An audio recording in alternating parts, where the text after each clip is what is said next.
大家好啦，咁我係 Albert 吳禮賢。咁咧，今次咧，其實我係嚟到呢個動漫電玩節。點解會咁樣嚟到咧？原因就係我既係呢一個大有創意文化嘅編輯，亦都係呢一個咧漫畫嘅編劇。係啦，今次嚟講咧會有兩個任務嘅，一個任務就係我哋有兩本新書，分別就係《月魔》同埋《超人852》嘅漫畫。咁兩本都係我係負責做編劇嘅工作嘅。另一個工作咧就係我哋大有創意文化出咗一本叫《Hard Pass》嘅雜誌。咁《Hard Pass》雜誌咧就係一個免費派發雜誌嚟嘅。咁我哋都想借今次電玩動畫節，希望多啲人了解到呢一本嘅雜誌咯。嗱，《Hard Pass》嘅出版咧，其實咧係好得意嘅。首先第一件事咧，呢本書咁精美，但係完全免費。點解要免費？就係因為其實我哋發覺香港已經唔太多人了解到香港有乜嘢嘅本地創作，特別喺漫畫方面。所以我哋希望透過我哋一本免費嘅雜誌，推廣俾多啲人知道，咦，原來香港除咗既有一啲嘅傳統漫畫之外，亦都有啲新嘅漫畫，希望多啲人接觸到。最起碼你係知道原來仲有人繼續畫漫畫嘅。成個雜誌咧就真係海納百川㗎啦。基本上任何人嚟到咧，只要你有心，有一定嘅質素，我哋係接受投稿嘅，係啦。我哋亦都冇話特定有同任何一個機構嘅合作，我哋想多元化一啲，唔想話淨係推廣淨係單一嘅呢一個種類，所以就會有呢一本書。超人852咧，其實咧係一個，我可以咁講，佢唔係一個單一嘅作品，佢係牽涉嘅就係一個小説先，然之後再有漫畫。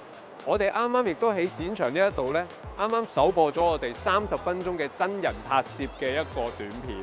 嗰個係一個已經係接近微電影嘅質素。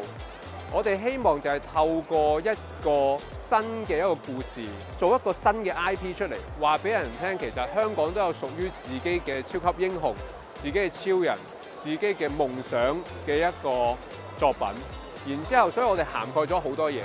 我哋嘅原作嘅作者、原創嘅作者係羅浩銘。羅浩銘其實就係一個動作演員加動作指導。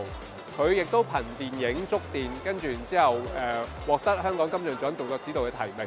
咁嘅情況底下，佢寫咗本小説之後，我哋發覺，咦，不如用埋漫畫，所以亦都有埋佢嘅參與喺度。再加上短片，我哋希望能夠做到一個大宇宙出嚟，話俾人聽，喂，呢個係一個大家可以值得去到，唔可以講叫擁抱，起碼值得支持嘅一個本地創作。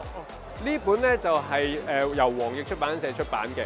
咁今次呢一本咧就會係曹志豪編繪，我做編劇，係啦。咁係一個黃易嘅早期嘅一個故事，叫《零度雨》系列。咁其實有唔同嘅古仔嘅。咁佢第一個古仔咧就係月魔嘅故事啦。零度雨嘅故事咧，其實係一個如果大家睇開黃易咧，可能就會覺得哇，一定係古裝啊、飛檐走壁啊，就唔一定嘅。因為其實黃易最開初嘅時候咧，佢係寫緊一個現代版本嘅故事，係啦，係有啲似占士邦，有啲似衛斯理。不過呢個古仔其實已經係講緊1988年左右嘅事，其實都已經講緊差唔多40年前。喺咁嘅情況底下，黃易出版社希望我哋可以推出一個漫畫版，跟住我哋就將佢嘅時空由嗰個時候帶到嚟2026，零度雨跨越咗時空啦，等於嚟到2026年。俾翻大家睇月魔嘅故仔係乜嘢？